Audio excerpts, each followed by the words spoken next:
beer-swelling, middle-finger-pointing, anti-establishment character was perfected by Steve Austin as he ushered in a new era of wrestling in WWE, as well as becoming one of the biggest names in pro wrestling history. During his run, Steve Austin held many championships, despite his career almost ending prematurely when Owen Hart botched a sit-out piledriver on him during their bout at SummerSlam 1997 for the Intercontinental Championship. Even though Austin heroically finished the match, he suffered serious neck problems which shortened his wrestling career.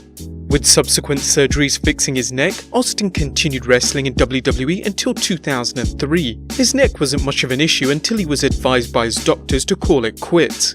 He was warned that if he continues to wrestle, he will end up in a wheelchair sooner or later.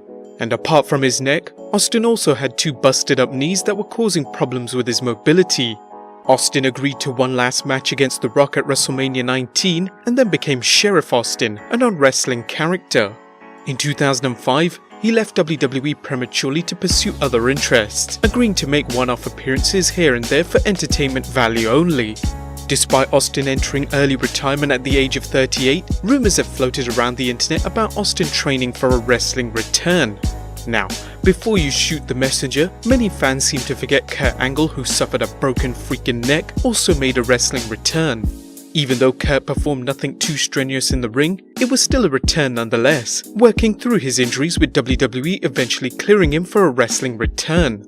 Sadly though, there may be nothing to this rumour, as Brian Alvarez was asked about the rumour on a recent installment of the Wrestling Observer Live, saying, "I would not hold my breath on waiting on the return of Stone Cold Steve Austin." That's certainly true, but many didn't bank on either Kurt Angle returning or the recent rumours that Shawn Michaels is coming out of retirement for the WWE's Crown Jewel event. Saudi sport officials have also pumped a lot of money in the WWE, hoping to bring back a number of wrestling returns. It was also discussed on the Barn Burner podcast that they reached out to Steve Austin to appear at the Greatest Royal Rumble, but Austin declined. A source in WWE told me that Saudi show is a big deal to Vince, and there is no short selling that. He isn't flying every upper-card talent he can find to Saudi Arabia without good reason. That 10-year deal being quite a good reason. They are throwing everything including the kitchen sink at it. They wanted Austin to show up too, but he declined. It's no secret that money talks in the wrestling business, as The Rock has also been offered an 8-figure deal for his return next year. Austin doesn't have to wrestle, and similar to The Rock, WWE could offer big money for just a one-off appearance. There is still hope that he may accept an offer at WWE's Crown Jewel show.